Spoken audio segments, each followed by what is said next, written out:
Hello, everybody.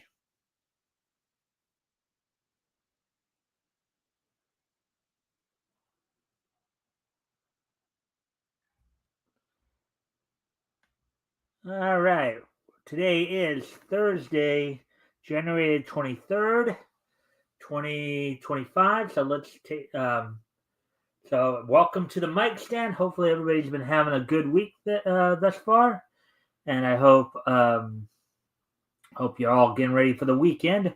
Um, so we're gonna give people a chance to come in before I talk a little bit about what's on tap for tonight. Also, I was watching some cartoons earlier today, of course. And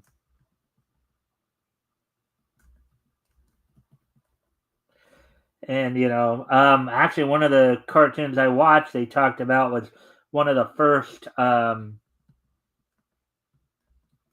of the first cartoons that apparently had the appearance of a toilet seat in the in the in an animated feature, which animated short, and so of course today I was watching cartoons from February 1933. So we're in 1933 now, so we'll be getting close to the Popeye cartoons soon. The Fleischer. We still, of course, we still have some pre-code Betty Boop cartoon. One of the other cartoons I watched today was "Are My Palms Red?" Betty Boop cartoon, which is considered one of the more risque, pre-Hays Code cartoons. So.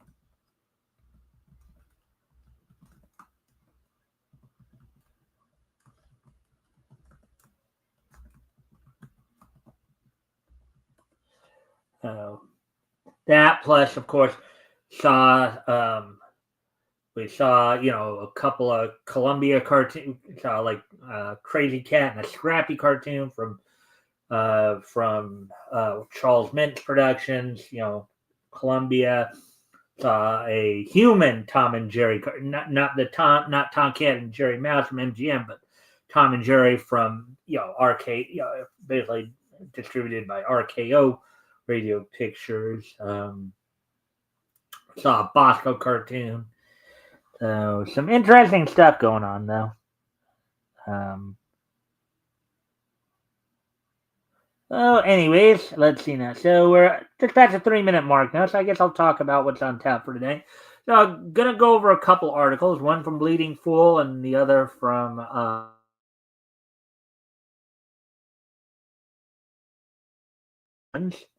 So of course the first one we're gonna talk about is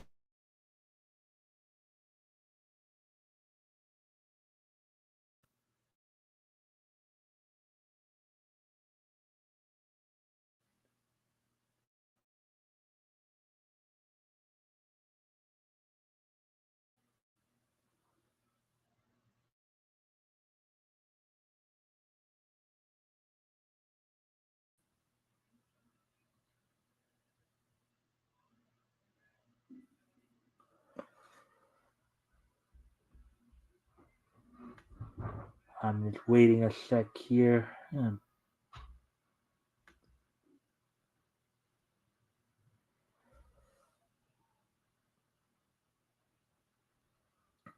right. Hopefully that was just a temporary issue. So the signal started to go out on me again. That's why I froze for a moment there. But hopefully now whatever was going on there is now resolved itself. So with that, continuing on here.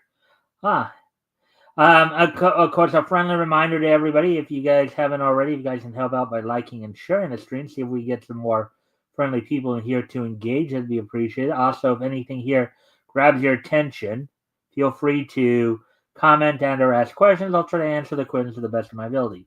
With that, of course, being said, let me once again talk about a little bit about what we're on top for tonight. So, that said, I'm going to start off by covering a article in Bleeding Fool looking back on, following up on, of course, um, some of the Neil Gaiman stuff. In this case, going over how some of, I guess, some how his fans or some of his fans are still supporting him. Then, of course, we also will be talking a little bit about after that. Be going over a Looney Tunes article where they are where they're going to talk about some, the times that audience members would show up in the Looney Tunes cartoons. I mean, I'm sure some of you remember seeing some of these shorts where, all of a sudden you'd see, like, maybe they might call, is there a doctor in the house, or something like that. You either hear somebody mention, yeah, I'm a doctor, or you'd see somebody stand up or whatever, so you'd see their silhouette.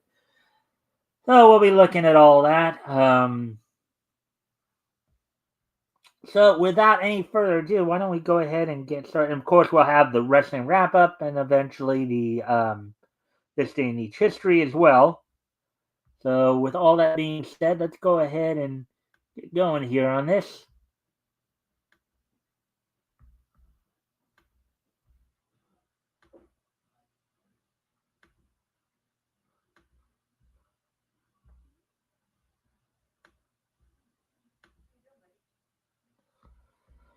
All right.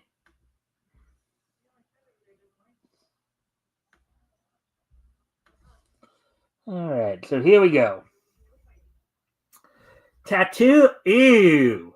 Media equivocating for disgraced male feminist Neil Gaiman. Article by Avi Green, published today.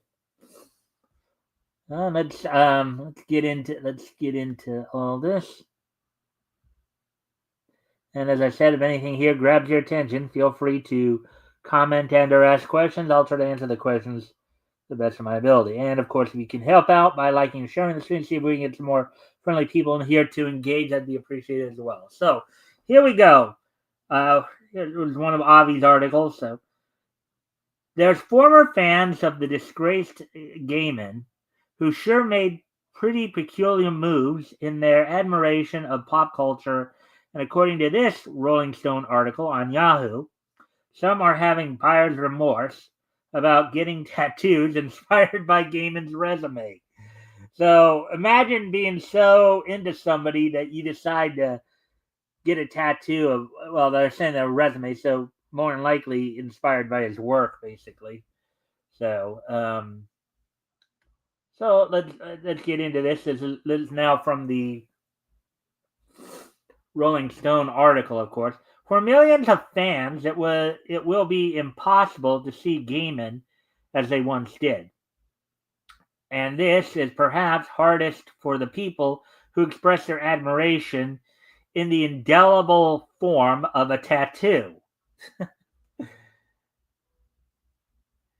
As one reader with a tattoo inspired by Gaiman's dark fantasy novella, Coraline, put it on X, formerly Twitter, quote, the continuous Neil Gaiman news is devastating to me and genuinely makes me want to cut my skin off. Oh boy.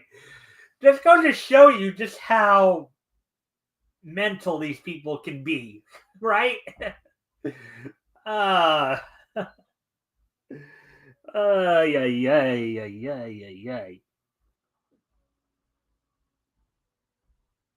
I got this tattoo months and months before his allegations, and as a lesbian sexual assault victim, having something he created on me makes me ill. Why are people so evil? The post includes a photo of the large ink work which covers their entire forearm.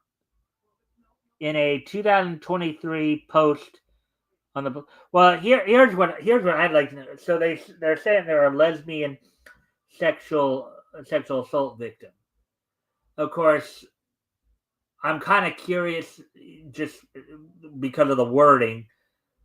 Are they a lesbian who was sexually assaulted, or were they what was the act. Granted, I know that probably doesn't really make any real difference, but just the way it was worded just kind of piqued my curiosity there. It's how it was worded, nothing more, nothing less. Let's see. Okay.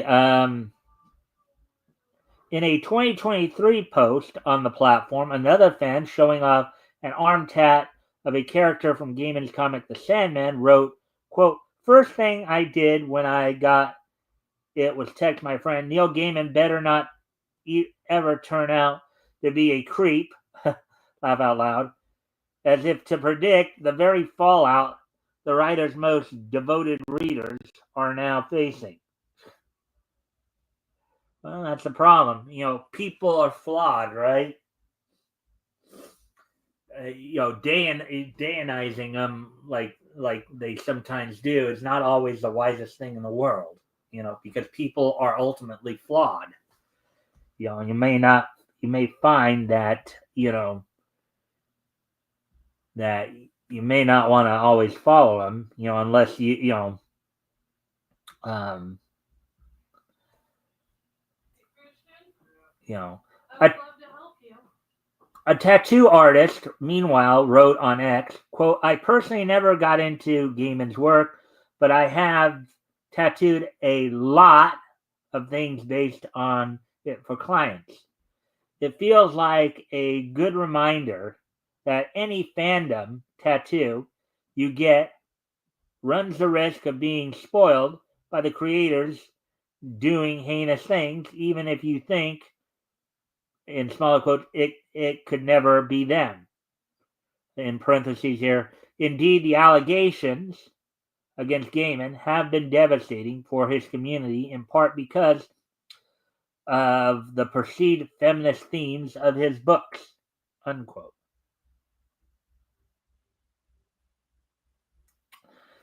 Yeah, that's sometimes the problem there. Sometimes the loudest advocates can sometimes be the darkest people, right? When you really dig into it and get into it more.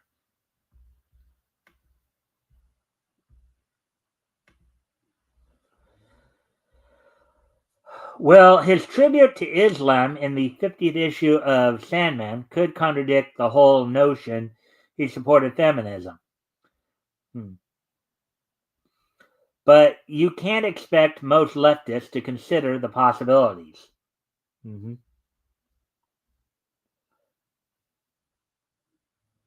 So I guess this is what they were talking at Polo Lol. My tattoo of delirium from Sandman. First thing I did when I got it was text my friend. Hmm.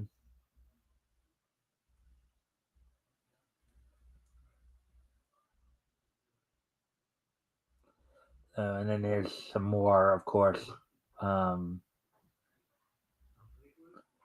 we read all this. So, and then back to Avi here. This article, however, dampens the impact when it brings up J.K. Rowling. And then we go back to the article here that they're referencing. Quote, tattooing has always kind of had a bit of a fandom element, unquote, says Thomas O'Mahony, the London-based co-host of the podcast Beneath the Skin, which explores history through the art of tattoos. Along with Dr. Matt Lauder, a senior lecturer at the University of Essex, who specializes in the field, O'Mahony mentions how 17th century pilgrims would get tattoos of the, quote, the Coptic cross in Jerusalem as a proof of pilgrimage and what is the biggest fandom, if not the fandom of Jesus, unquote.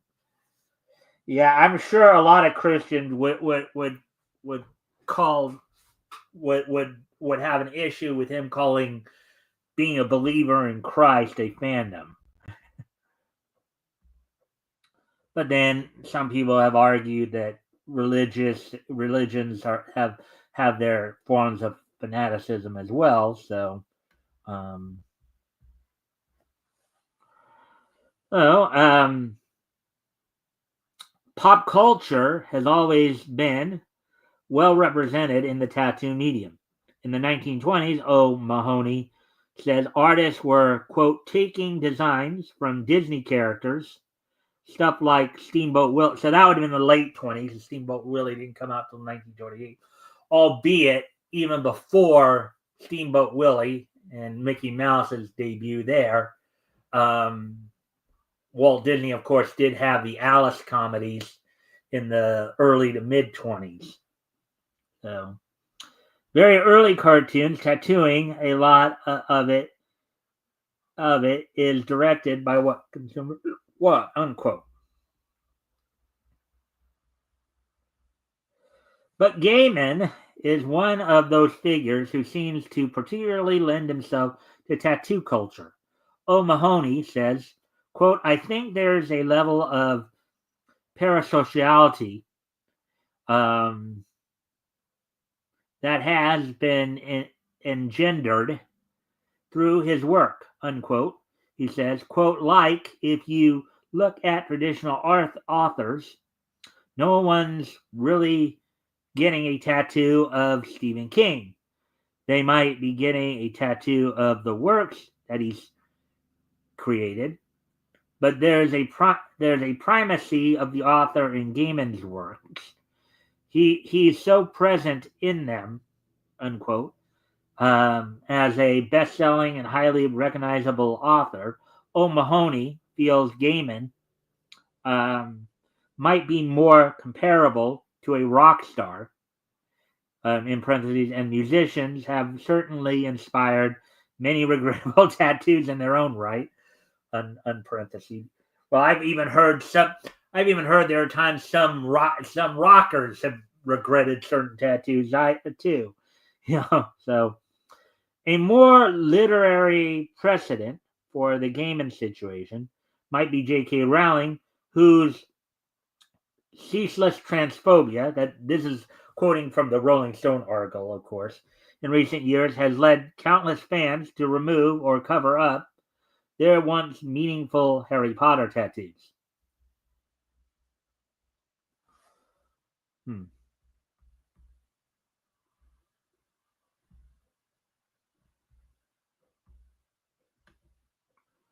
All right.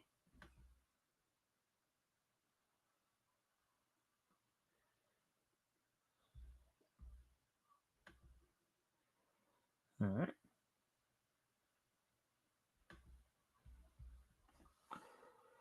This is just what the Times of India was talking about. This is Avi speaking again.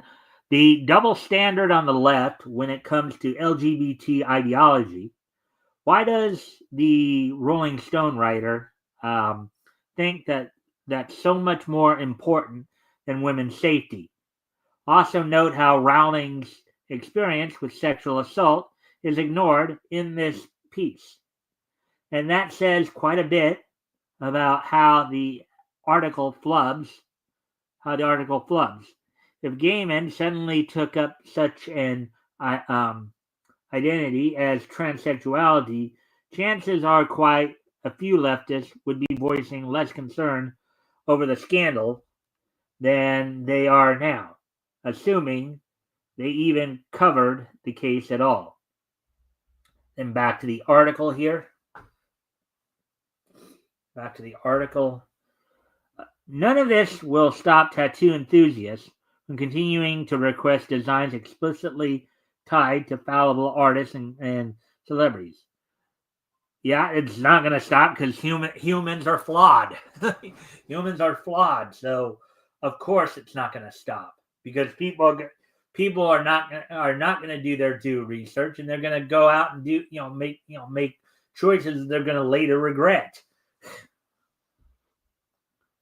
O'Mahony says, quote, you look at a lot of public figures that are adored from like the 60s, 70s, and 80s, the vast majority of them have done objectionable things, unquote, he points out. Quote, people aren't in brackets here, necessarily attached to the person. They're attached to the idea the person represents, unquote. Perhaps you could say that even while Gaiman is seeing his TV and movie adaptation deals canceled, and bookstores are weighing the idea of pulling his titles off the shelves, the fans most passionate about his fantasy worlds can't erase him from existence in quite the same way. After all, he changed their lives. The proof is right there for anyone to see.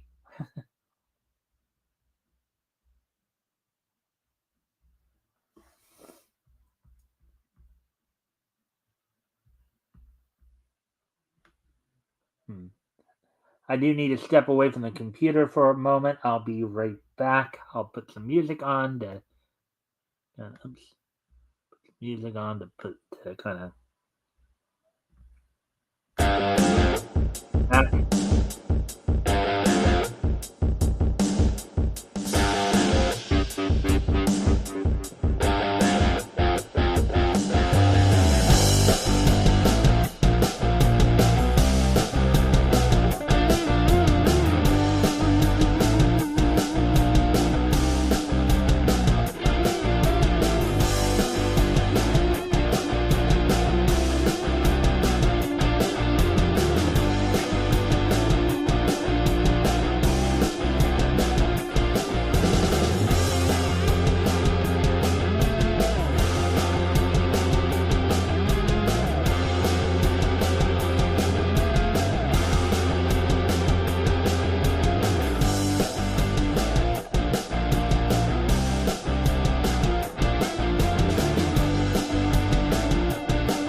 All right, I'm back.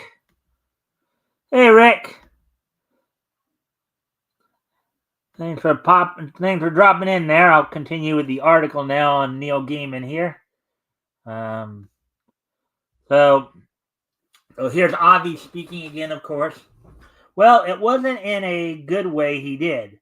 The darkness he emphasized is all that's wrong with modern storytelling. Seeing how it's become such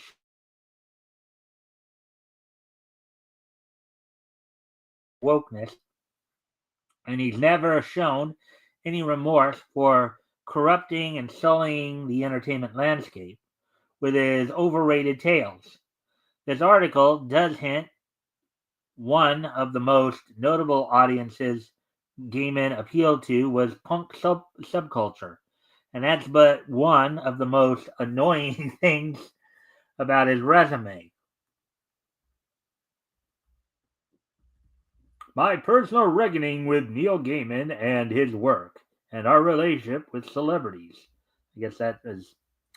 So, Rolling Stone isn't the only news source that's taken a double standard by dragging Rowling into the whole mess.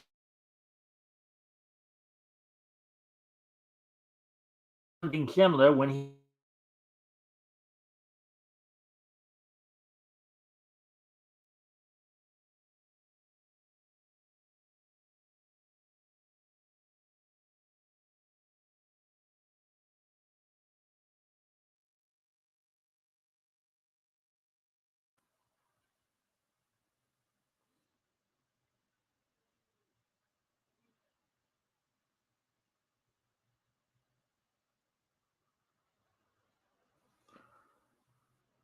I'm just watching my signal thing here. So my signal was starting to go a little wonky again. So that's why you may have seen me pause for a moment there.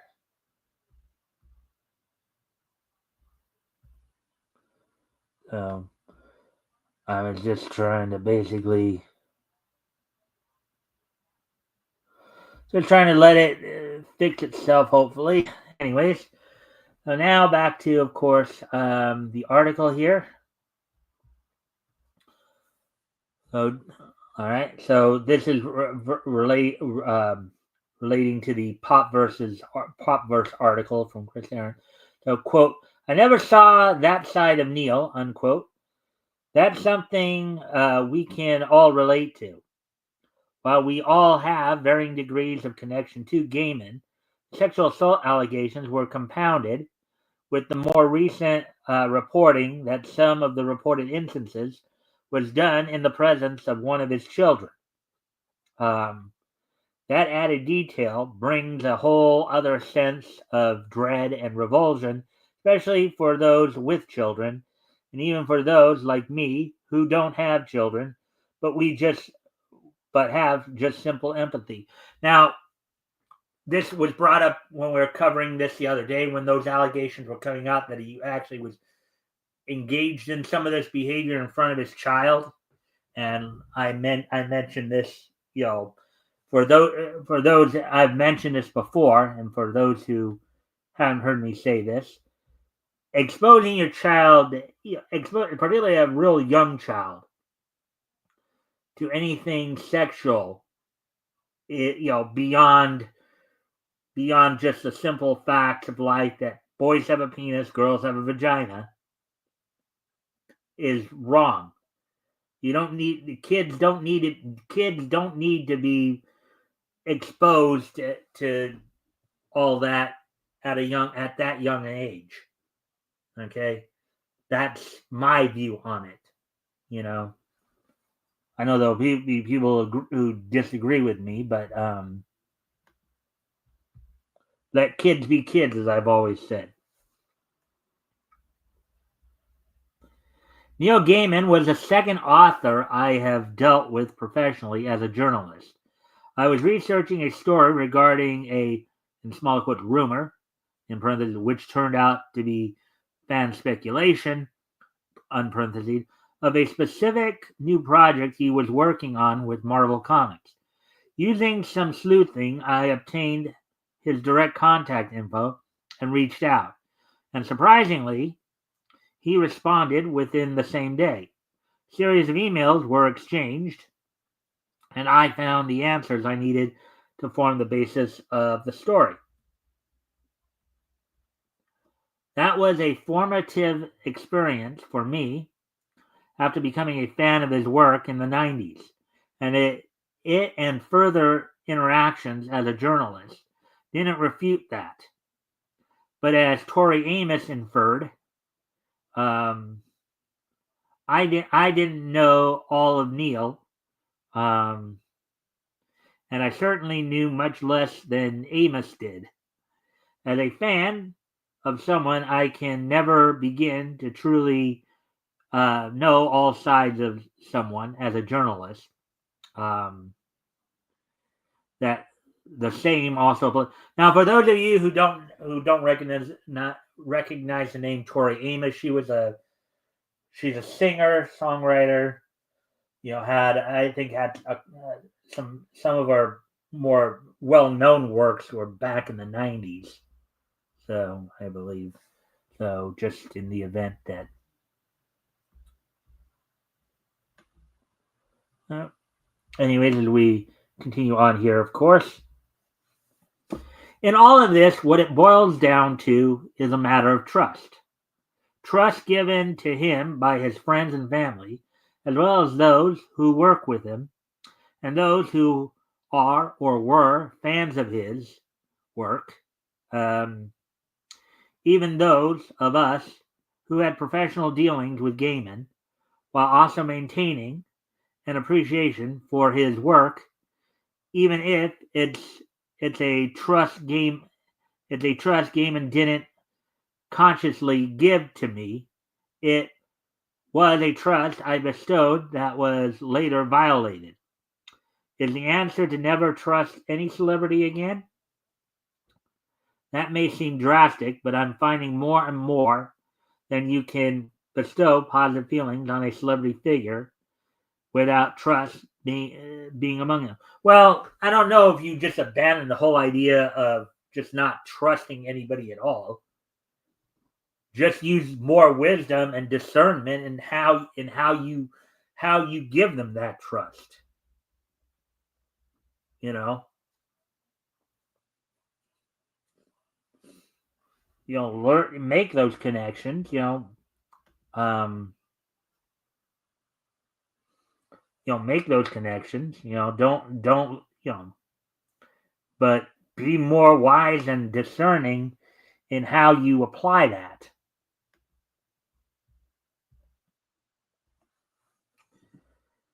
Hmm. As I've been prone to saying after previous things like this, just because I'm a fan of someone's work doesn't mean I trust them taking care of my cats. That's not that trust has been removed and they're no longer trustworthy to me, but in effect trust is earned, which is true. That's always a good a good credo to live by, as it were.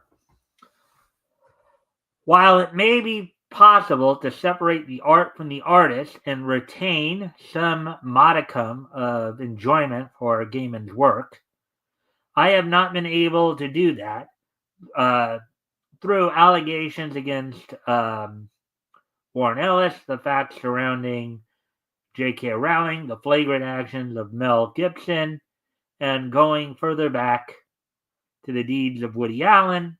I find myself giving less and less bleeps. While I can't admit that their works of which I was a fan of remain good works in my mind, actions like these rob me of my ability and enjoy them, or even find them palatable. Now, I think something I don't know if Avi will hit this up in this next paragraph here, but I think part of the problem is, particularly in Gaiman's case, is some people would argue that some of these behaviors were actually noted in Neil Gaiman's works. See, the question is, what are you trusting them with? That's a very interesting point, Rick. That's a very interesting point. Yeah, what are you trusting them with? You know,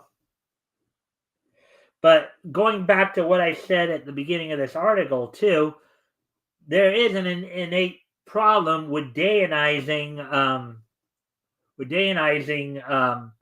anybody, because people are fallible, right? Rick, as a Christian, you know this. We're told, from the Bible that we're born sinful creatures. We're basically innately born evil, and we're only saved by the grace of God, coming humbly before Him is what brings us to fore. Do you trust that these celebs to know better than you? And if so, why? Again, another good question there. Again, a big part of the whole idea of Dayanizing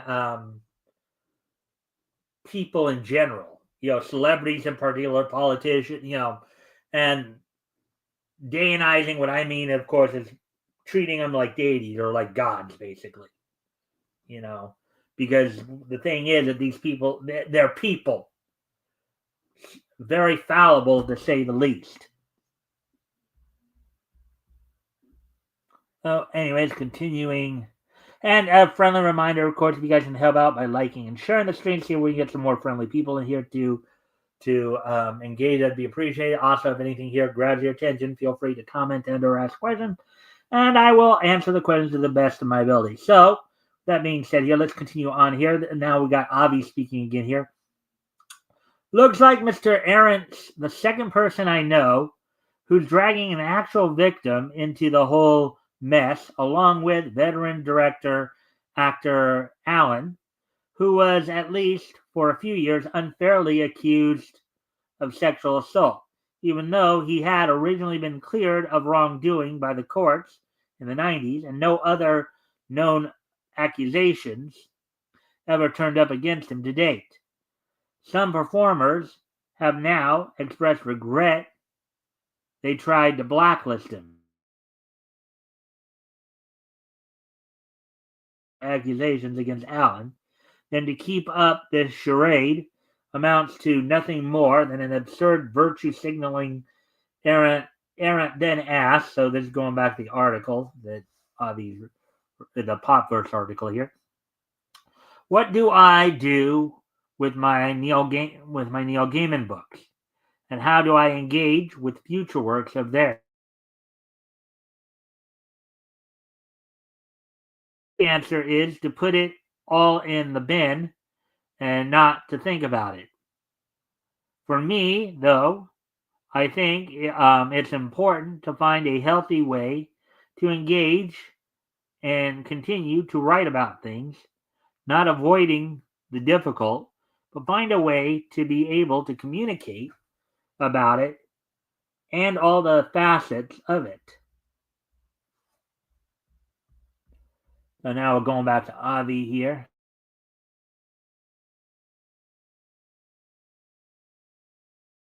So,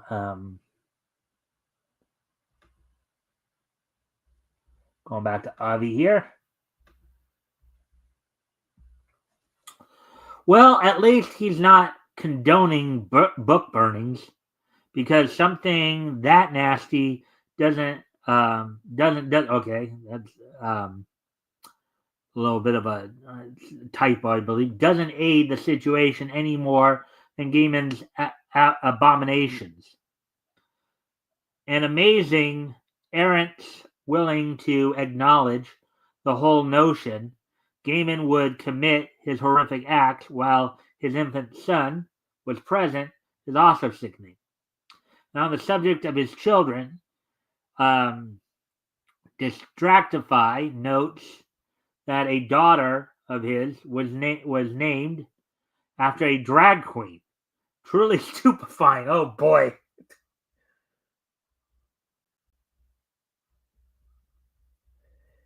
And I notice NPR's Glenn Weldon is commenting on the scandal about where he'll go from here as a quote unquote fan, and not very convincingly. So now to the NPR article here. Let me just. All right. While we don't know whether these disturbing allegations are true, learning of them naturally leads to a deeply personal, complicated question. How do we deal with allegations about artists whose work we admire, even revere? Well, they're right there is one of the core issues right there. The fact that you revere their work and by extension revering them.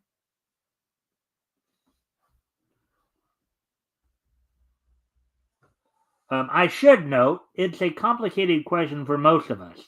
It's not remotely complicated for those who rush to social media to declare that they never truly liked the creator's work in the first place, or that they always suspected them, or that the only possible response for absolutely everyone is to rid themselves of the now poisoned art that, before learning of the allegations against the creators, they loved so dearly.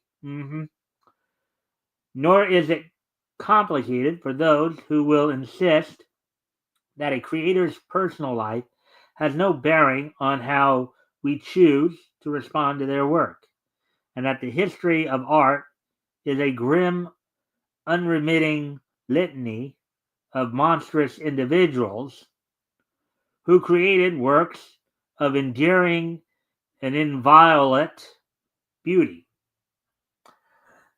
Let's also remember that prior to becoming Führer in Germany back in the back in 19 back I think it was what 1930s, Adolf Hitler was an artist. So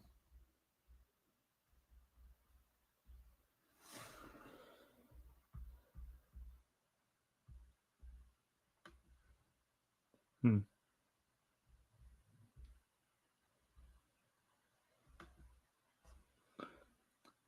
Avi talked about Allen being found not guilty by the courts, yet Neil has yet to go to court, and he vilifies it. Yeah, that's an interesting point too. You know, that's an interesting point too. Is that people in talking about this are, again, they're going on the idea of the accusation is proof enough that they did something, and that's the unfortunate thing. You know, but you're right there, Rick. Avi is, but then I think what's coloring Avi's perspective, obviously, is that he doesn't like Gaiman's work anyways. He feels that Gaiman's work is just too dark. And as we've talked about before here, Avi just doesn't think that the dark side of the human persona should be portrayed in pop culture. So,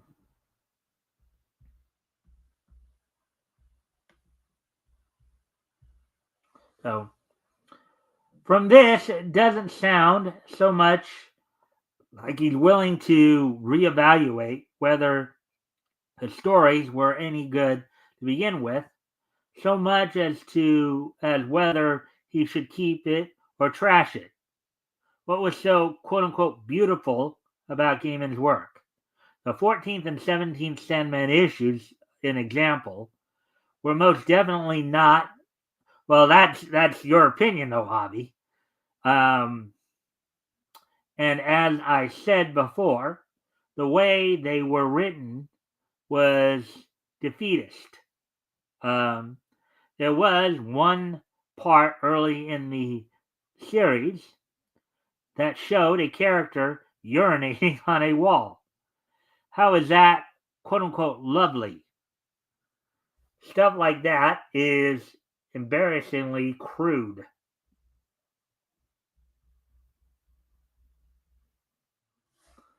Hmm.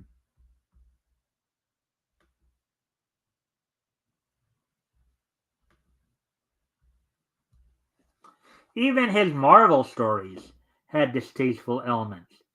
By the way, who's quote unquote we? Assuming Weldon's a male feminist himself, doesn't he think we should quote unquote believe all women? Is he questioning how several women who didn't know each other have come forward and the case has reached critical mass? Tisk tisk. I vaguely remember one of the first issues had the caption, quote, listen, unquote, featured a few times. Tragically, Gaiman failed to do the same of any victim who protested his horrific assaults on them. Alleged assaults, but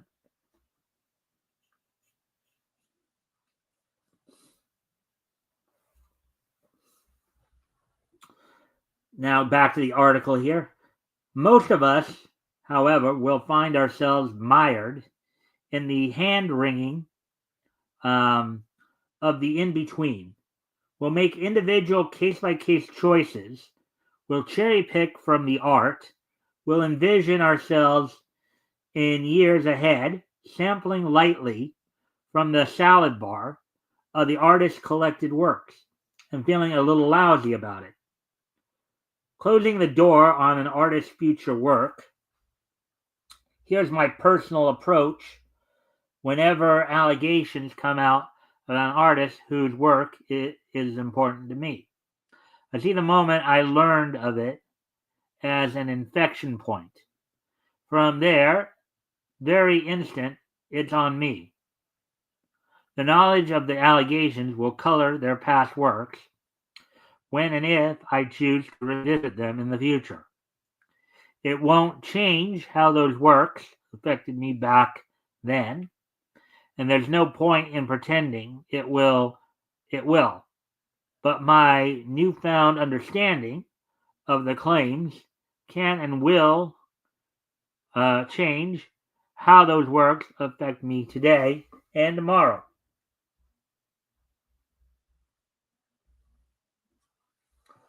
To put that in practical perspective, if I own any physical media of their past work, I feel free to revisit it, while leaving plenty of room for the new allegations to color my impressions. But as for any future work, that's a door I'm only too willing to shut. So basically, what he's saying is he's going to keep the work. He's going to keep the work he already has, but he won't further support him. That's kind of the general idea. I mean, with the old works, I mean, you've already bought the works if you have the physical copy. You've already put the money in, so it's not like you can get the money back from that. And and if you just throw it in the bin or trash it or whatever, or burn it, then you might as well just throw in money in there. People peeing on walls is real life. Yep. Take Gaiman. I have written and podcasted extensively on how Gaiman's The Sandman unlocked something in me. A love of big swing storytelling, of grand mythic themes and characters grounded in the everyday, of locating magic in the mundane. Should I ever go back and pull those graphic novels down from the shelf, I will remember my younger self marveling at how the series that began as a grisly little horror comic, one so indebted to the works of Stephen King that it felt usurious, could transform into an epic tale that used anthropomorphic representations of abstract concepts like dream, death, and desire to grapple with all too human issues of family, alienation, guilt, and duty. The act of reading it was like witnessing an artist shaking off his adolescent influences and finding his own quietly assured voice.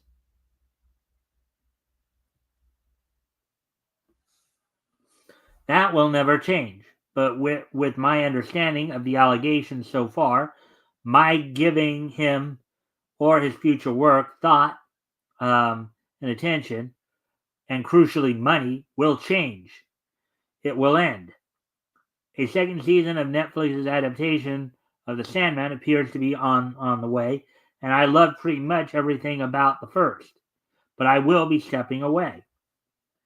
It's an arbitrary distinction, I admit, but choosing the moment I learned of the allegations against Gaiman as a dividing line between engaging with him and not is, importantly, a choice that feels declarative in a small way, the tiniest of flags firmly planted.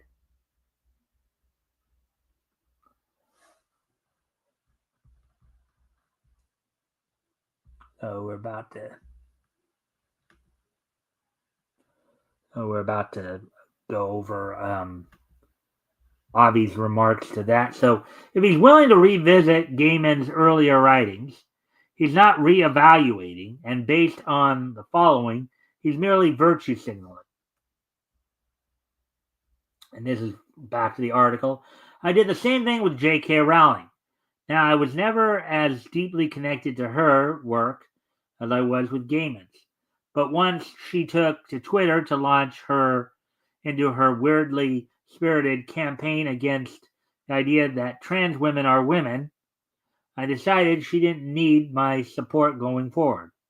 The Hogwarts Legacy game sure looked fun from the clips I see on TikTok, and I'd idly wondered if a trip to the Harry Potter theme park to score myself a wand might be worthwhile.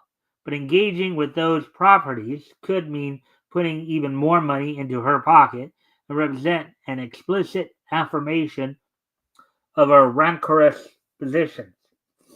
And for me, foregoing a game or a ride or a wand, choosing the wizard experience, simply doesn't amount to anything like a sacrifice. It's almost literally the least I can do. Back to Avi here. This is getting to be like a case of, quote, 3 strikes and you're out, unquote. Sounds like this leftist disgrace hasn't a care in the world that Rowling was a victim of sexual assault herself, and no respect for science and biology either. He doesn't even clearly explain what was so great about the Sandman series or any other Gaiman writings. For that matter, I'm not convinced Weldon's saying anything he does altruistically. If he wanted to, I'm sure he could have spotted something wrong a mile away with Gaiman. But he was one of the shipload of real-life J. Jonah Jamesons who's devoted much of his career to taking apart cohesion of moral values and couldn't write his way out of a proverbial wet paper bag. Weldon once again comes off as nothing more than a virtue signaler who's not willing to ask whether he's doing the right thing, or his attack on Rowling only proves he doesn't have what it takes to defend women's dignity.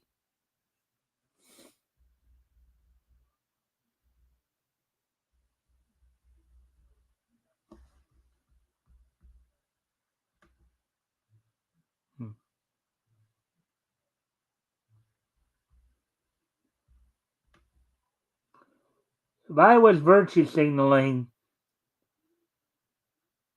he'd be throwing out.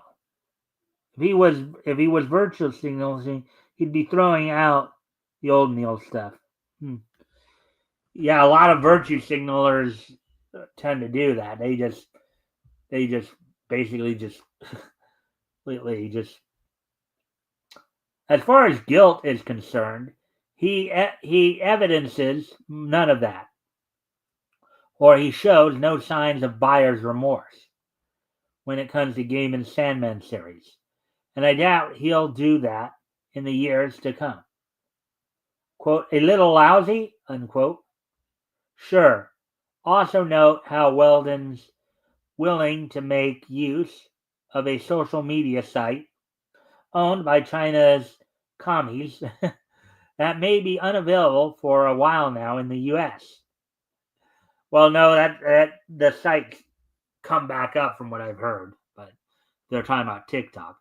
Let's also consider that from this point onward, Gaiman's career is pretty much over, and no further books are likely to be published or adapt it. So it's pretty laughable for Weldon to say he'll keep the past writings on his shelves while avoiding future ones. I guess an obvious point being is that they're not likely to be future ones because of the act. Weldon's little more than a cure for insomnia, and he owes Rowling an apology.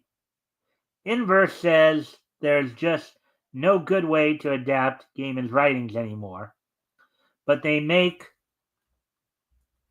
the same flub, and at the beginning, and this is, I guess, from Inverse article, woke belongs to the fans, not the artist.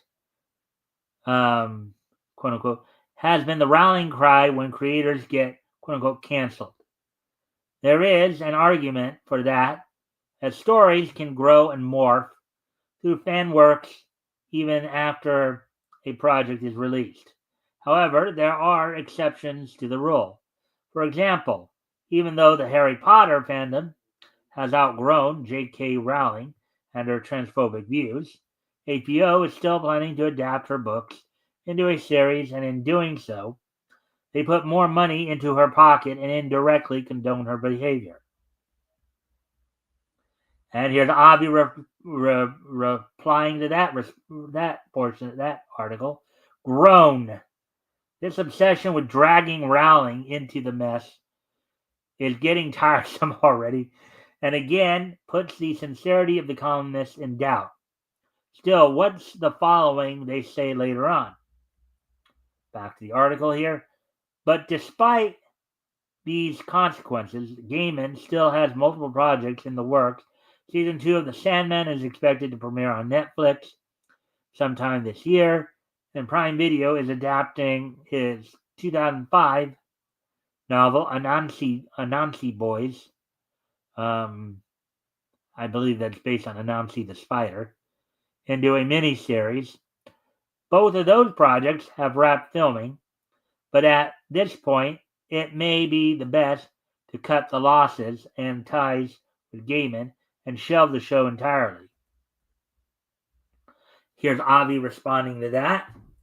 I don't expect them to receive high ratings after New York Magazine's expose, and for now, the network will probably release them with a little fanfare in the end. And for the millionth time, what's so special about dark stories with grisly elements? Nobody's asking what should be a challenging query. Well, I think Avi makes a point there. I mean, if you do enjoy something, you should, of course, be able to articulate why you enjoy it. You know, that's the least point that. Let's see.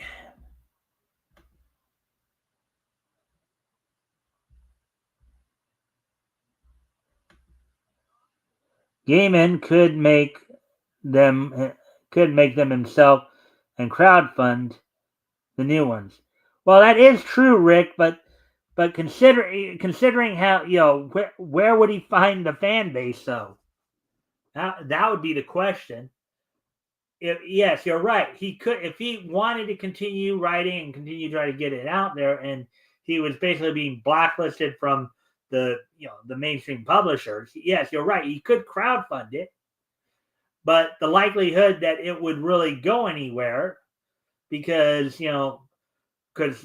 crowdfunding is it's more directly putting money into the guy's pocket, and and who would want to put it out there that they supported this guy, if especially if the accusations did prove to be true, and he was convicted of it, and he was found guilty of a crime. Sure, still has a fan base. Yeah, just not as big as before, obviously. A writer at Vox also commented and comments on how another male feminist has been unmasked. The faux feminist man is accused of being a secret predator is by now, after the revelations of the Me Too movement, a familiar figure. few years ago when Me Too was raging through Hollywood, former liberal darlings Louis C.K. and Joss Whedon, saw their whole legacies reevaluated after being accused of sexual misconduct on CK's part and bullying on Whedon's. In parentheses, Whedon has denied all the allegations, unquote, unparentheses rather. Now two new famous feminist men have been accused of gendered misconduct, but these revelations come at a moment when our culture appears to be far less interested in performing a reckoning. The most serious of the new stories are the accusations against Neil Gaiman, a prolific and beloved figure in the fantasy and comic book world. Gaiman built his career on the idea that he was an ally to women. But last year, a podcast from the UK-based Tortoise Media accused him of physical and emotional abuse and sexual assault. Now those claims have been amplified by a deeply reported and detailed feature in New York magazine alleging that Gaiman abused multiple vulnerable young women over whom he was in a position of power. Gaiman, in a post on his website, maintains that his relationships with these women were consensual.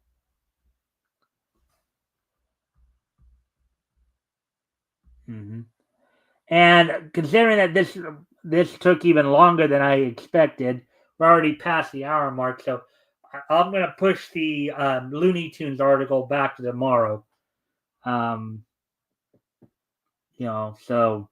push that back to tomorrow because we're already past the hour mark here. So we still got stuff to talk about with the wrestling wrap up and all that. So this will be the only article we do tonight.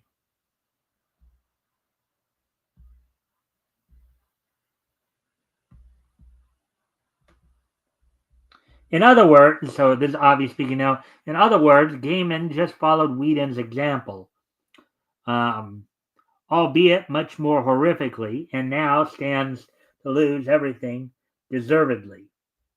Well, if he's guilty, though, that's the thing. Again, I think coloring Avi's coverage here is the fact that he just doesn't like Gaiman's work to begin with.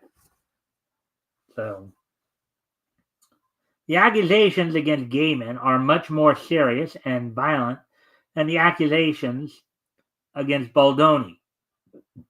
Yet both men find themselves in the same familiar place we saw with other faux feminists.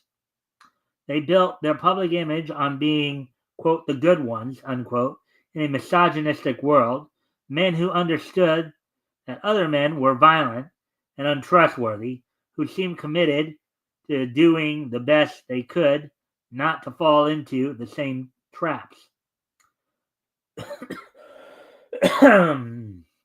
Now they stand accused of using those long-crafted images as public shields for their private misbehavior. Back to Avi here. This sounds like an attempt to slam men in general rather than argue whether education is poor for both men and women in terms of how to act civilly. The kind of ambiguous rhetoric is exactly what's wrong with feminism from a leftist viewpoint. Back to the article here. The question that remains is, what will happen to the feminist men who lose their feminist cred in this time of Me Too backlash? What was all that feminist capital worth to begin with? And then Avi responds to that by saying, was it even altruistic to begin with? That's a query nobody seems interested in figuring out.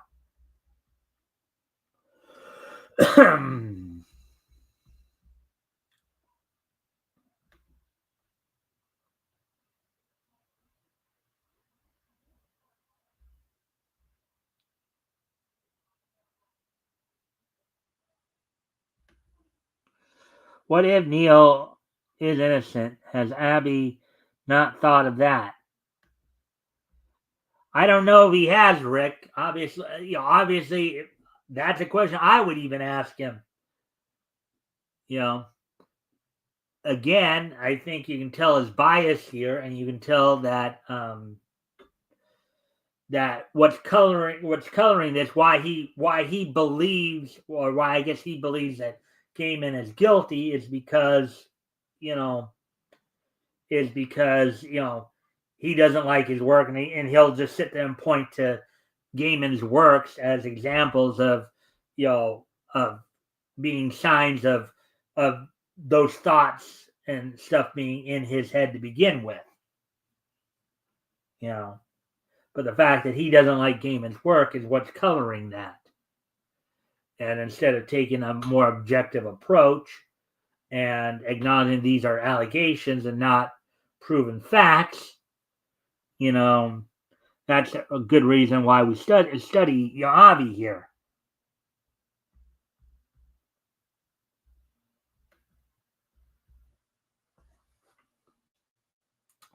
In his fiction, Gaiman appeared to be at least trying to walk the walk. He populated his books with powerful women who don't suffer fools. He tackled subjects like sexual violence at a time when they felt taboo.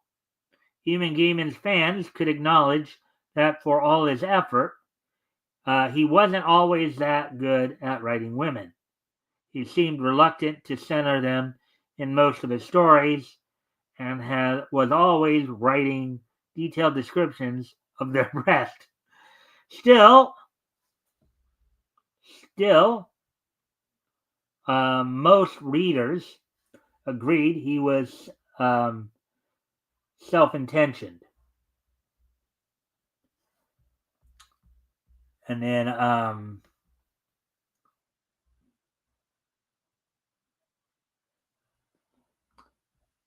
and now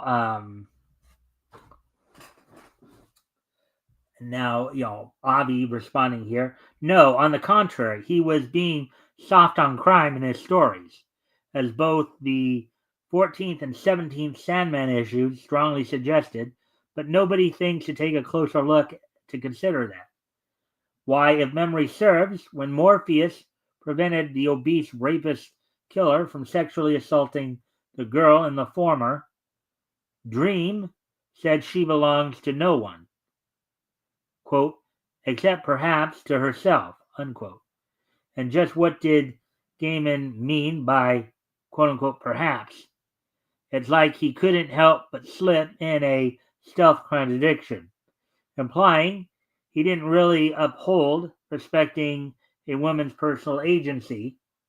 No wonder the story hasn't aged well. And then back to the article again that he's referring to.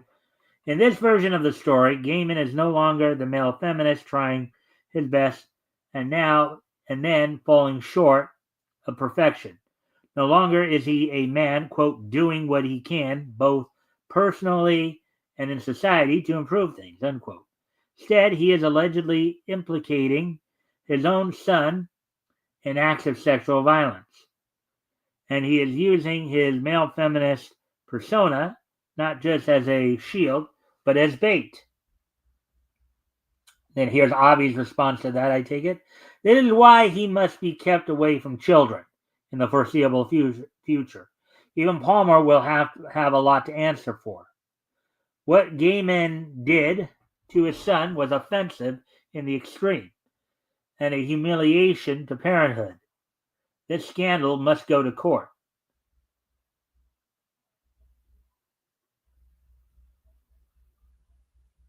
And then here's Avi continue. Next, here's a writer at the New Statesman, so that now getting in the New Statesman article, another somebody who'd once been familiar with Gaiman and is now disturbed by the revelations. To get this photo, I volunteered to steward the event. My hope was that standing around for hours, shepherding the endless line of people who wanted their books signed, might grant me a few minutes at the end to tell Gaiman how much his books meant to me, how important they had been to the formation of my adolescent identity, how there were moments as an angsty teenager when I felt his words were all that was holding me together. It did. I got my photo and my snatched 2 minutes of tongue-tied conversation. I told him I had no idea what I was doing and sometimes wondered if I'd ever figure things out. In my copy of American Gods, tattered to the point of destruction by dozens of rereadings, he wrote in red ink, Rachel Believe, quote unquote.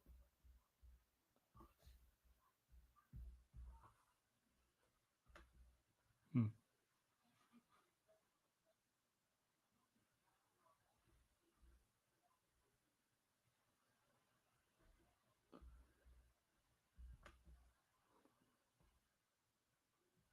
The road the road to hell is paved with good intentions. Yes, I've heard that saying many times before. Let's see. What did he supposedly do to his son? Um, he exposed his son to. So there was an article that recently came out in the New York Vulture that claimed that he apparently exposed his son to inappropriate behavior with women. Okay, his son apparently.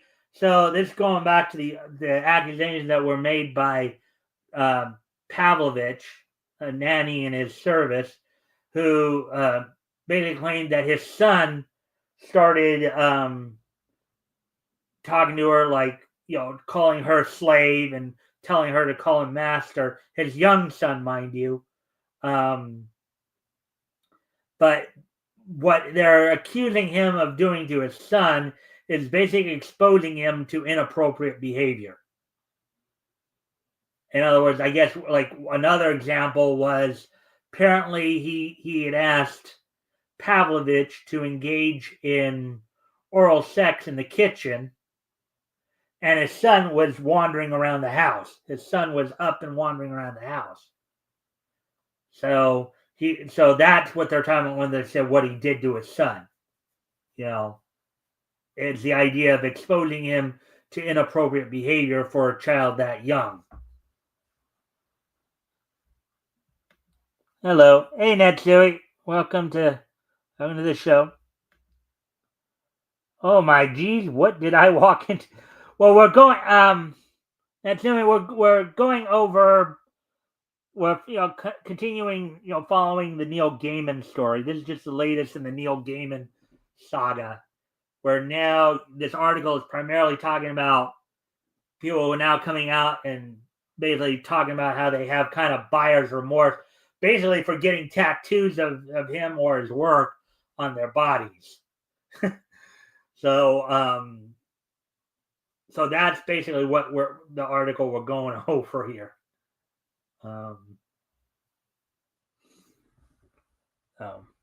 Anyways, back to the article as soon as I can find the cursor here. I don't know how to reconcile that memory, that photo, with Lila Shapiro's disturbing piece about Gaiman, published in the latest issue of New York Magazine. Over 10,000 words, she alleges that Gaiman abused several women in incidences that span multiple decades and claims that he used his fame to pressure vulnerable young women into non-consensual and violent sex. Gaiman denies the allegations and insists that incidents described were instances of BDSM sex between consenting adults. Among other things, the investigation explores how some women may reframe traumatic incidents as consensual as a defense mechanism, it raises the question of how consensual a violent power dynamic can truly be when the dominant partner is a multimillionaire superstar author in his 60s and the submissive partner is a broke babysitter in her early 20s. And of course, we also know about the other incident that we talked about before about the woman who consented, who Gaiman had supposedly threatened to kick out if she didn't comply, her and her child. Oh, in a lengthy statement posted to his website, Gaiman said that the New York Magazine piece described, quote, moments I half recognize and moments I don't. Descriptions of things that happened sitting beside things that emphatically did not happen. I'm far from a perfect person, but I have never engaged in non-consensual sexual activity with anyone, ever, unquote.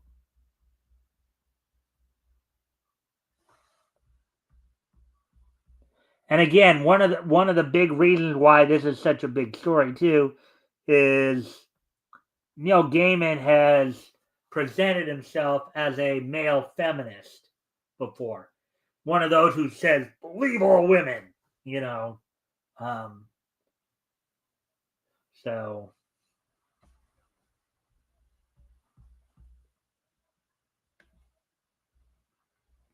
the allegations against Gaiman have sent shockwaves through his fan base, even a sense of betrayal. Sci-fi and fantasy writer is perhaps best known for the comic book series The Sandman and his novels Good Omens and American Gods. The Ocean at the End of the Lane won Book of the Year in the 2013 Book National Book Awards. 2015, Gaiman guest edited an issue of the New Statesman magazine. He championed the rights of refugees, women, and LGBTQ plus people on social media. He was celebrated as a feminist hero among many of the readers for his depictions of vulnerable women. Now, Avi responds here to that. But did anybody ever notice the lenient approach he took to the evil figures seen in the 14th and 17th Sandman stories? An example. I just don't comprehend how that never occurred to anybody years before.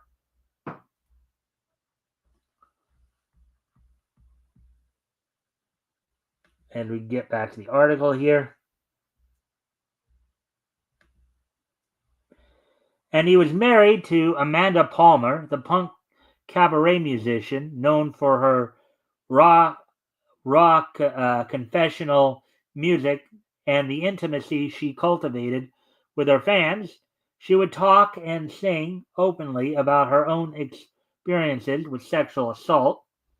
The online community she built was a safe space for recovering survivors who found catharsis in her lyrics. One of her better known songs, Oasis, quote unquote, describes a woman getting an abortion after being date raped at a party. When she married Gaiman in 2011, their fan bases merged and an air of chaotic bohemian romance settled around them. For a decade, the couple had a kind of a cult status for angsty, nerdy misfit kids and then angsty, nerdy misfit adults like me. There's a photo of a 22-year-old me with Palmer too, snapped in the aftermath of a gig when she started playing impromptu ukulele songs on the steps of the theater straight after I told her how her music had helped me.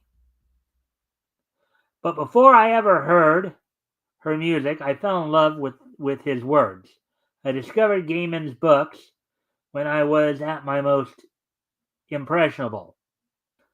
I'd traipse across London following the path of Neverwhere. The first sex scenes I ever read were from American Gods, of course. I was hardly alone in the pedestal I placed him on. Again, the inherent problem right there that I mentioned at the very beginning of the show tonight. The whole idea of deizing,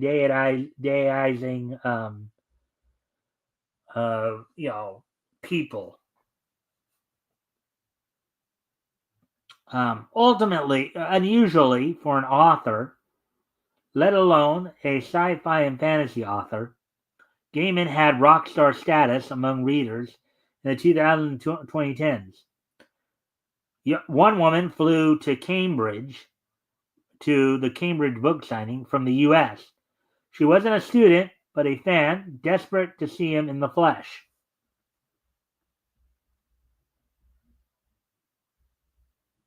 There was no shortage of women who would have volunteered to have consensual BDSM affairs with Neil Gaiman. The allegations in Shapiro's piece described something different: deliberate abuse of power, of degradation, where the thrill is not in the depravity of the acts themselves, but seemingly enforcing them on someone unwilling but unable to say no, then goading them into retrospectively reframing their reluctance as enjoyment. Anyone in the kink community will tell you that an experience of such a nature is not BDSM, that any pressure or ambiguity over consent automatically turns risque play into straight up abuse. The way Gaiman wrote his characters, you felt sure that he knew the difference between the two. The teenager who felt damaged and broken, and uniquely alone in the darkness, as all teenagers do. I remember how his books felt so safe, which is odd because there is nothing safe about them. The book's short stories and Sandman comics are full of disturbing scenes of sexual violence. Men who dehumanize and brutalize women, men who fetishize little girls, men whose innermost desires have twisted them up inside and turned them into monsters. Yet it never seemed gratuitous, never seemed akin to the mindless torture porn in the likes of Games of Thrones. Quote, although his books abound with stories of men torturing, raping, and murdering women, this was largely perceived as evidence of his empathy, unquote, writes Shapiro. Yes, but it was more than empathy. Somehow it felt like whatever you might have suffered, he was on your side. This is a very long article.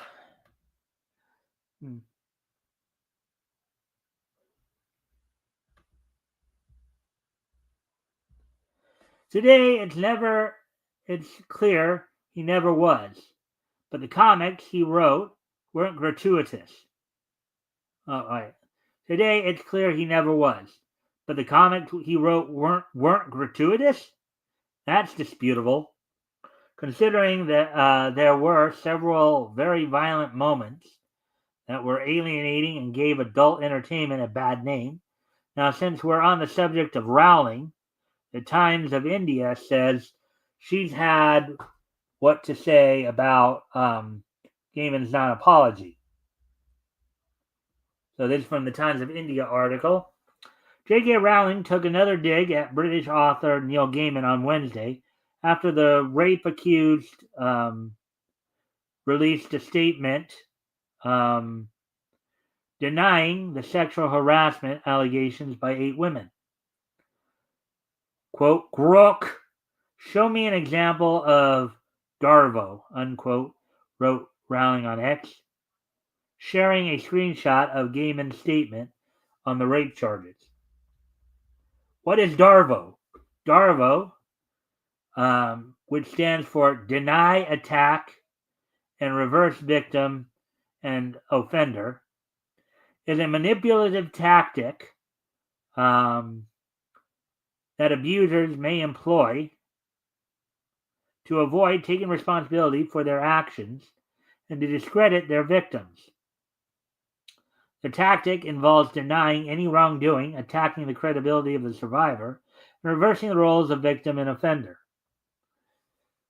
When using Darvo, the abuser may claim that they have not done anything wrong, and instead portray themselves as the victim of abuse. This role reversal can create confusion and make it challenging for others to determine the truth. By employing this tactic, abusers aim to shift the blame onto the survivor and avoid facing the consequences of their actions. Darvo can be a powerful tool for manipulation, as it can cause survivors to doubt their own experiences and make it difficult for them to seek support or justice. And here's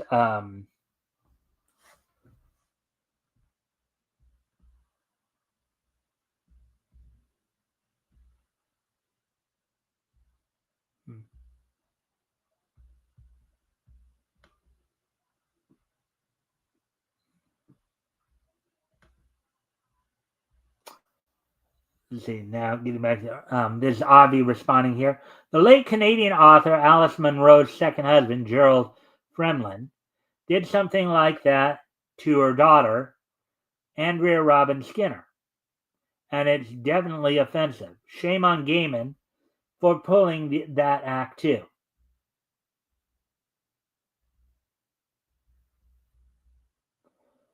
Now from Yahoo Life, so that another article is referencing, they've commented on the subject of celebrities betraying the trust of fans, and at the end, there's a query of whether we can separate the art from the artist. So, at least the one thing I can say for Avi here, I guess he may have heard me months ago when I talked about the idea that he needs to kind of give more examples. Something that I myself and a few of us had argued. Elk had also argued that point too. So he's definitely giving us giving us the. Many fans grapple with the question of whether they can still enjoy the work of their former favorite artist or celebrity without supporting or condoning their behavior. Beaton says that the process of separating the art from the artist is quote unquote deeply personal, with no right or wrong way of doing so. Quote, one strategy is to reflect on why the artist's work resonates with you, as if the themes they touch on, characters they portray, or moral messages they deliver, unquote, she says. By focusing on these elements, you might find it easier to appreciate the art independently of the person behind it, unquote. But many people feel conflicted about continuing to engage with an artist's work, particularly if they stand to profit from it. In this case, Beaton advises setting personal boundaries. Quote, you might choose to enjoy their work without financially contributing to them, or you may decide to step away altogether. Whatever your choice, it should align with your values and comfort level. She adds, ultimately, navigating this situation requires compassion for yourself, for others grappling with similar feelings, and for the complexity of human imperfection.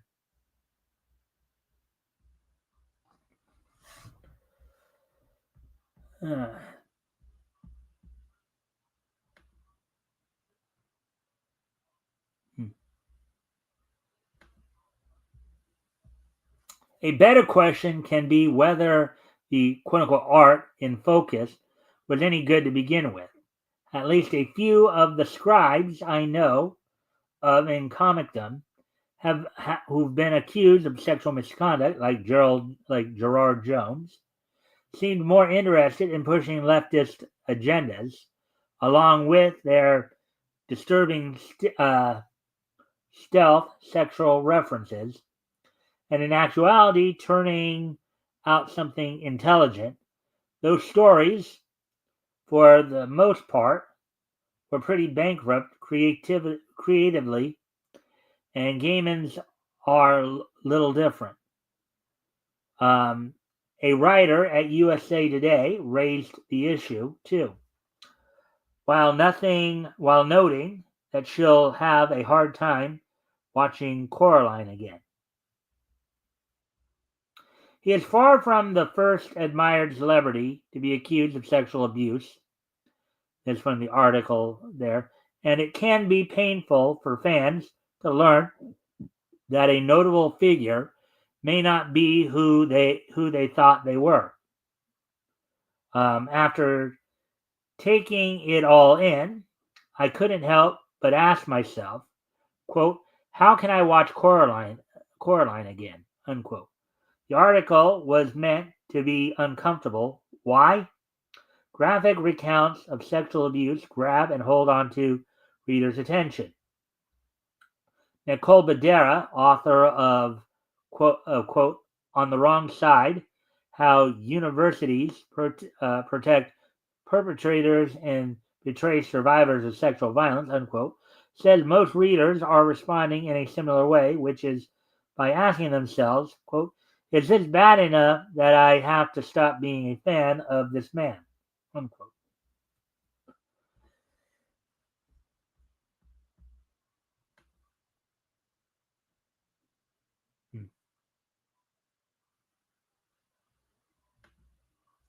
In my humble opinion, it's that bad, and even before what's known about Gaiman came to light, I don't see what all the fuss was about regarding his comics and books. Quote, that's part of why a lot of journalists will write these articles to be so graphic, she explains. Quote, because if they're not graphic, people are pretty quick to separate the art from the artist and try to keep supporting this person, unquote. So Avi then responds here on this.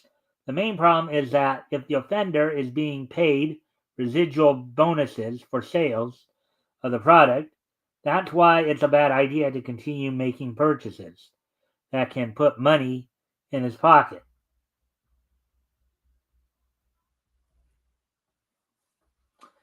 And then back to the article here. And Badera cautions that graphic recounts can sensationalize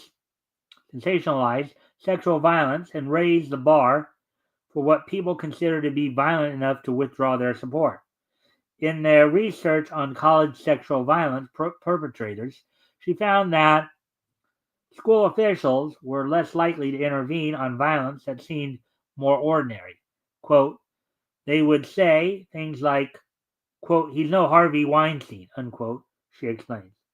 And misogynistic fans can create a cult-like following behind celebrities who are accused of shocking violence.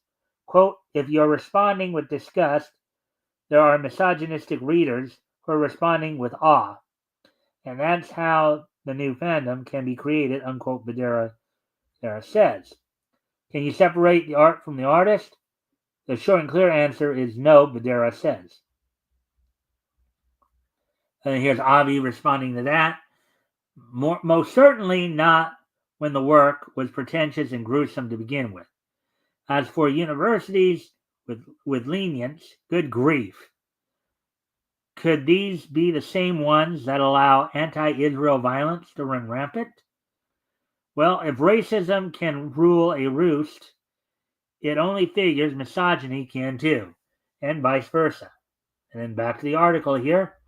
Badera recommends people look to other creators the artist has worked with, and even their victims, who sometimes are artists themselves, in diverting your attention and financial resources from the person who has been accused of abuse. You can, quote, help keep this person from becoming more powerful and maybe chip away at the power they already have, unquote. For me, my connection to, quote unquote, Caroline was never about Gaiman himself. When I first watched the film 15 years ago, I'm not sure I ever knew it was. I I'm not sure I even knew it was based on a book on his book. So it's unlikely that I'll burn my copy of Coraline, unquote, or delete the photos posing with my pink and yellow birthday cake. Um, the damage has already been done. But the next time, quote unquote, Coraline returns to theaters, as it has the past 2 summers, I'll save the $20 and stop convincing all my friends to go with me. Outlook asked the question too.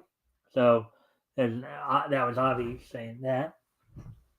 The allegations against the famed fantasy writer raise a fundamental question. What to do when a filmmaker or a theater personality whose work I am fond of and who has been accused of sexual misconduct by using their positions of power, the fame of an artist, releases a new work, while victims continue to fight for justice. Should I boycott the movie? Play then? And then Avi responds here. Again, this is particularly necessary if we don't want to finance the felon, and if you want a perspective of Coraline itself, that's eyebrow raising. Try this item at Vigilant Citizen, which points out how it builds on allusions to sadism. And one of the commenters asked, quote, "And what of the white balloons in the garden at the end? Is this a symbol of sexual abuse victims?" And this at first came up 11 years ago. As a result, those who looked into this film stumbled onto something without realizing it. And to be sure, that aside, somebody needs to ask the one-time fans of these movies what's so special about darkness in their minds. However, when Overland addressed the issue, they said at the end,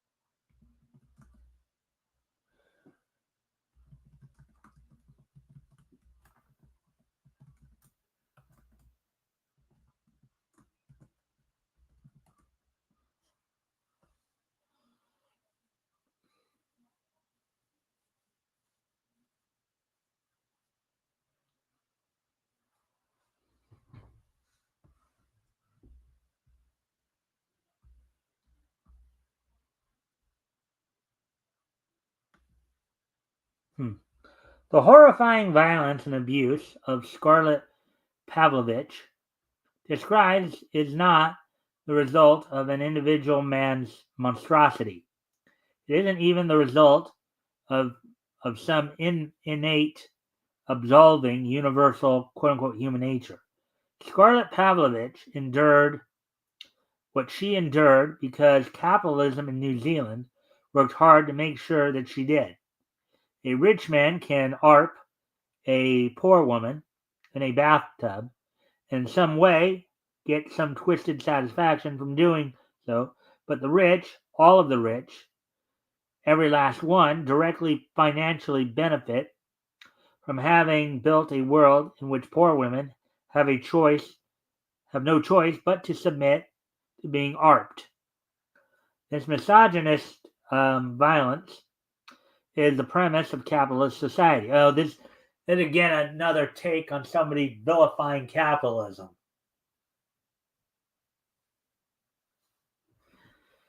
And ending that violence will require us to end capitalism. Oh boy.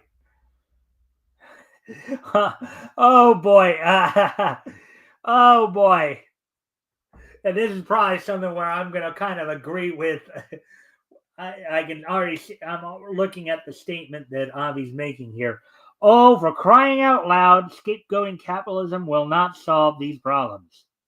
That's not what led to this terrible case. It's leftism run amok, and and this item otherwise ignores that Gaiman's one of the most boilerplate leftists around to act like socialism's um,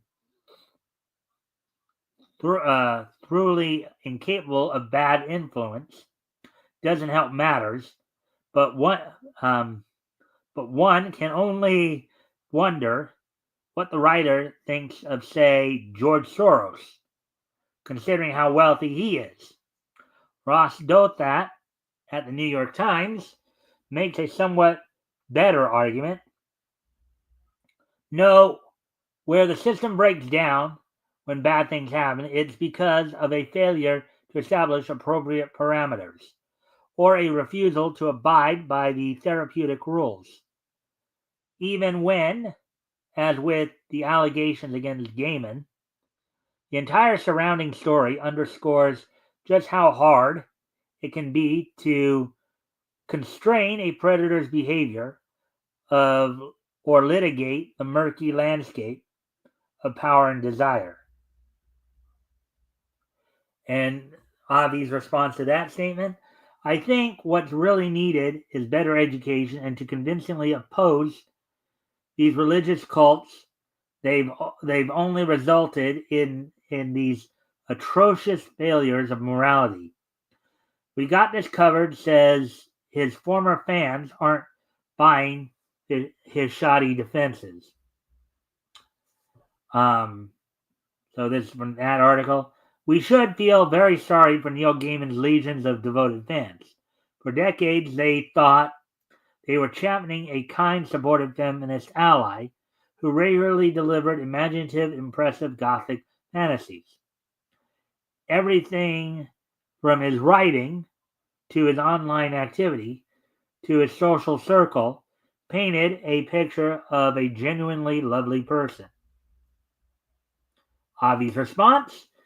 Except maybe his social media posts, which could be pretty alienating, in my humble opinion, and his fantasy tales were not impressive because of how vapid they actually were.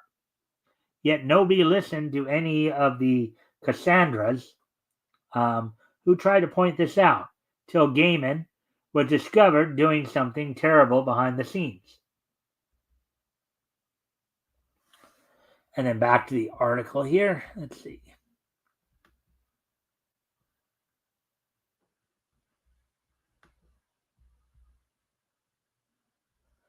Over the last 6 months, that facade has come crashing down.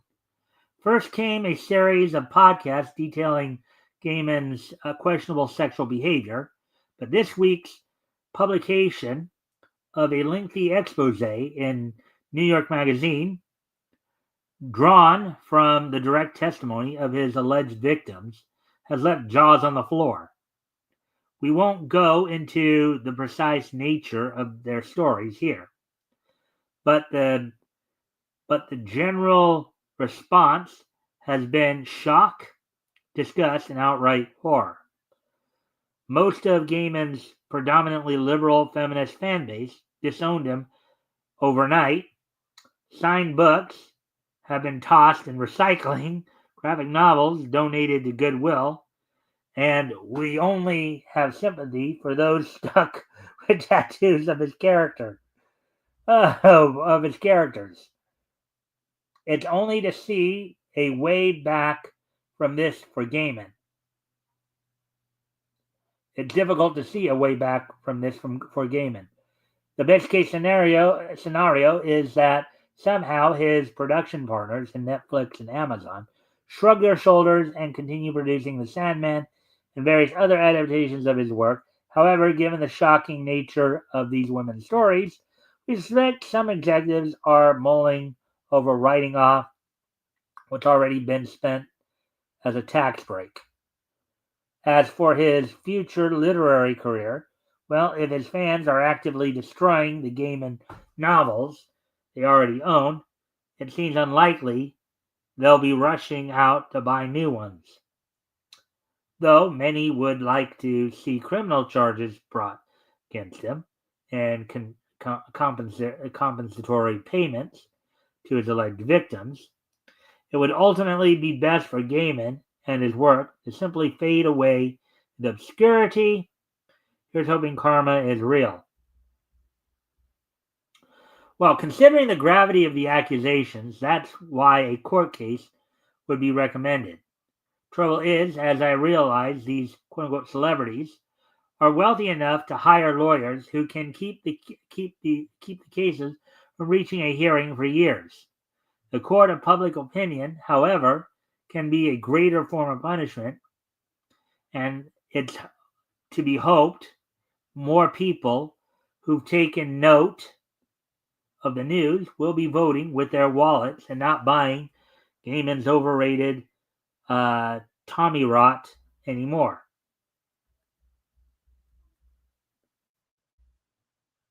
Just taking a quick look at this. Almost done. Oh, yeah. And states talking about the end of male feminists if Gaiman's crimes signal it. Oh, wait. Oh. Quote. And so Gaiman joins an ignominious crew of famous men whose work and statements seemed to align with women against sexist oppression in public, even as they allegedly assaulted, harassed, and otherwise mistreated women in private. This pathway is now so well trodden as to have become a trope, a male feminist who deeply, appallingly wasn't. At the height of Me Too, these guys were everywhere. There was Louis C.K., who made searching, seemingly self-aware work that scrutinized gender relations and male sexual entitlement, and yet several women have said that he masturbated in front of them without their permission and otherwise sexually harassed them. There was Aziz Ansari, who made sensitive, thoughtful comedy about heterosexual dating and reportedly tried to pressure a woman into sexual contact with unceasing persistence after she repeatedly resisted. Then there was Eric Schneiderman, the New York Attorney General, who sued Harvey Weinstein's company for creating a quote-unquote toxic environment. Months later, 4 women accused Schneiderman of physical violence, often during sex. Schneiderman, like Gaiman, said he was practicing consensual BDSM, in parentheses there. When a man who seems generally enlightened in public is alleged to have mistreated women in private, there is a sense among his fans of having been duped. The reaction to such allegations is often accompanied by a question: were feminist bona fides part of the reason his accusers trusted him in the first place?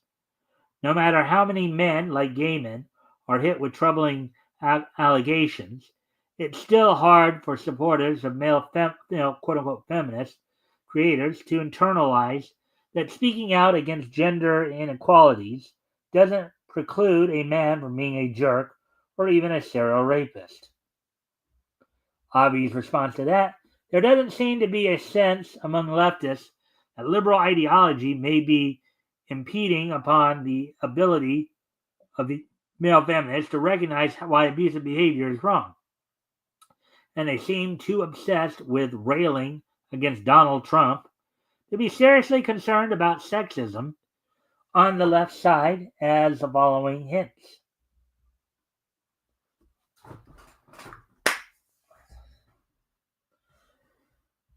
Huh.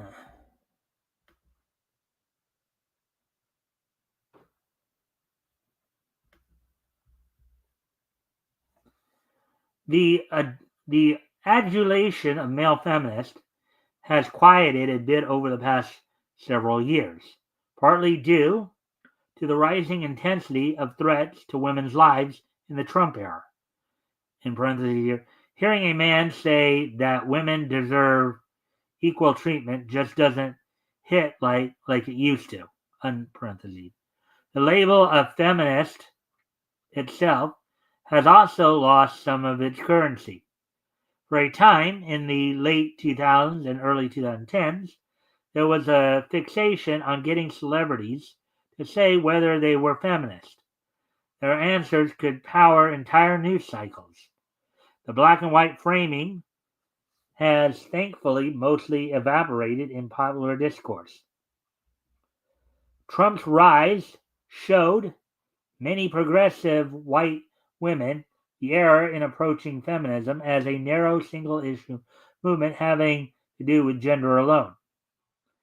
And the term began losing the thread when right-wing conservatives who oppose abortion access and promote traditional gender roles were calling themselves feminists. And an obvious response to that, if they think conservatives are far more of a problem than liberal male feminists, it's no wonder the problem of male pseudo-feminists will never be solved. Per the milkshake duck meme and the admonition to quote never meet your idols unquote, there is a broad understanding in adult society that human beings in parentheses and ducks are complicated. They often hurt others. Some number of them hurt others in particularly monstrous ways. The male quote unquote feminist has a figure of wish fulfillment in the search for a better world, had circumvented the natural skepticism people might otherwise have about public figures. Fan culture plays into this too. The world of comic cons and fan sites that Gaiman inhabits encourages obsessive parasocial relationships with media creators. In the milieu, it can be hard to remember that the public image of a celebrity is just a carefully crafted facade designed for maximum monetary gain.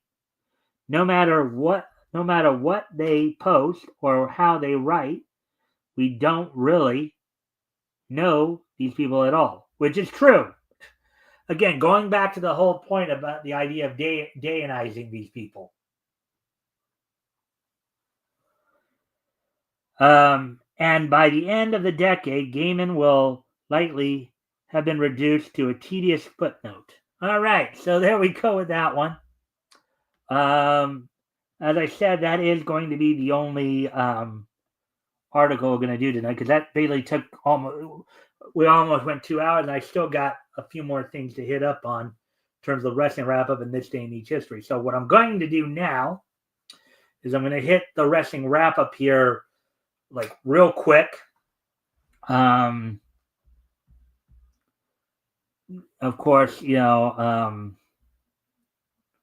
to last night's AEW news. Look to tonight's look ahead to tonight's TNA.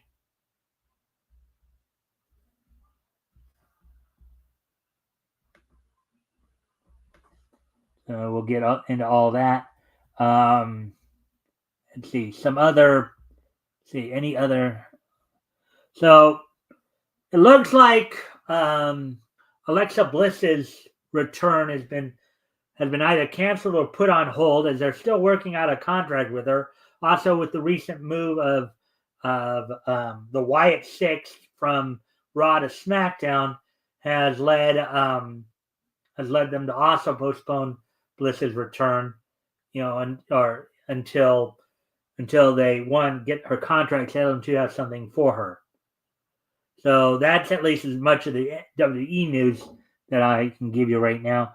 Now moving ahead to AEW, going back to last night's AEW. The show opened up with the Hurt Syndicate defeating Private Party to become the new AEW World Tag Team Champions. Swerve Strickland defeated AR Fox in a one-on-one match. Adam Page defeated local wrestler Tyler Shoop in 18 seconds. By the way, last night's came from the Knoxville Civic Center in Knoxville, Tennessee. I should have said that at the beginning. Jamie Hayter defeated Julia Hart, evening up their series, and Cope defeated Pac. So that's all we got for that. Oh, and in AEW, there's been some talk too that there has been some talk as well that Britt Baker has been in some possible contact with the WWE about possibly going there. Once her contract. Now the thing is, there's been nothing confirmed on it because if there was, then WWE could get in trouble for contract tampering. But with that piece of news, now let's look ahead to tonight's Impact, TNA Impact. On tonight's Impact, in six-woman tag match, the Ash and Heather by Elegance team with Rosemary to take on TNA Knockouts champion Masha Slamovich and Knockouts tag champions Spitfire. In a non-title match, TNA World Tag Team champions the Hardy Boys take on the Systems, JDC, and Moose. Moose, of course, is the X Division champion.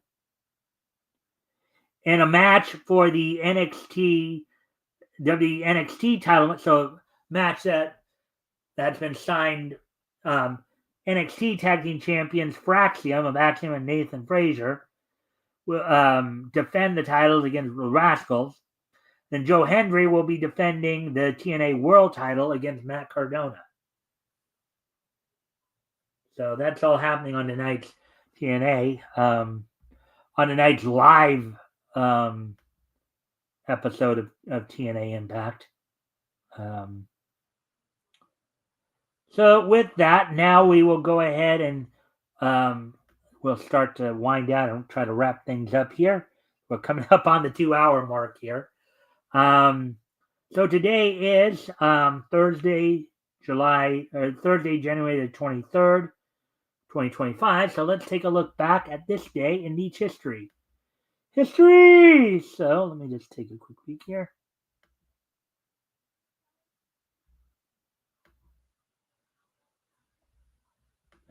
Let's see. 2010, 2002. All right. So first off, we're going to head back 40 years ago.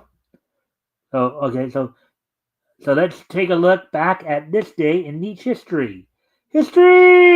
So heading back 40 years ago today. On this date, 40 years ago today, premiering in syndication was Rankin Bass's Thundercats cartoon. So some of us remember growing up watching Thundercats. So on this date, 40 years ago today, was the premiere of Rankin Bass's Thundercats. So with that, now getting ready to move on to the next piece. Moving ahead to the year 2000, on this date in the year 2000, WWE held its Royal Rumble event, Royal Rumble pay-per-view, WWF rather held its Royal Rumble from Madison Square Garden on this date back in 2000.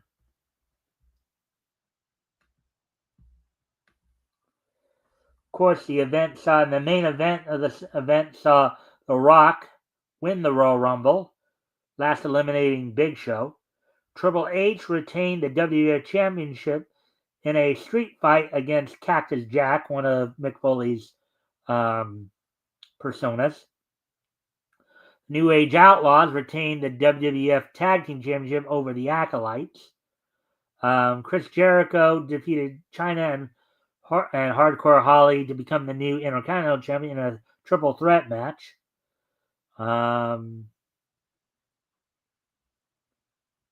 Let's see. And the show opened up with Taz defeating Kurt Angle in just over 3 minutes. So there we go. So that happened 25 years ago today, back in 2000. WWE held its Royal Rumble event.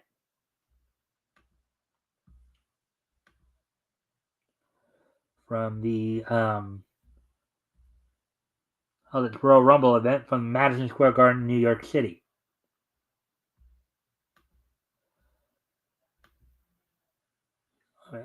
Sorry. Moving on to the next piece in each history here. Moving ahead to 2002. On this date in 2002,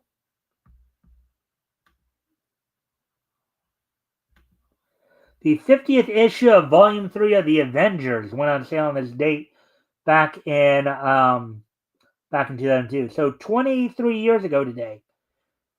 The 50th issue of the third volume of Avengers from Marvel Comics went on sale on this date. Sold for $350. Had a 48-page count. The story was called Book of Revelation, written by Kurt Busiek, penciled by Kieran M. Dwyer. Rick Remender did the inking. The lettering was done by Rachel Starklings, and Tom Smith did the coloring. So now moving on to the next, moving on to the final piece of niche history. On this date in the year 2010, the following anime movies were released, premiered in Japanese theaters on this date back in 2010. Studio Dean's Fate Stay Night Unlimited Blade Works, 7 Arcs Magical Girl Lyrical Nanaho, the movie First, and Studio Gallup's Yu-Gi-Oh! Bonds Beyond Time. So on this date in 2010, which was 15 years ago today, Studio Dean's Fate Stay Night Unlimited Blade Works, 7 Arcs Magical Girl Lyrical Nanaho, the movie First, and Gallup's Yu-Gi-Oh! Bonds Beyond Time, all premiered in Japanese theaters on this date back in 2010. So as I said earlier, we will be pushing back the Looney Tunes story to tomorrow night due to the fact that this article took quite a bit longer than I thought it would.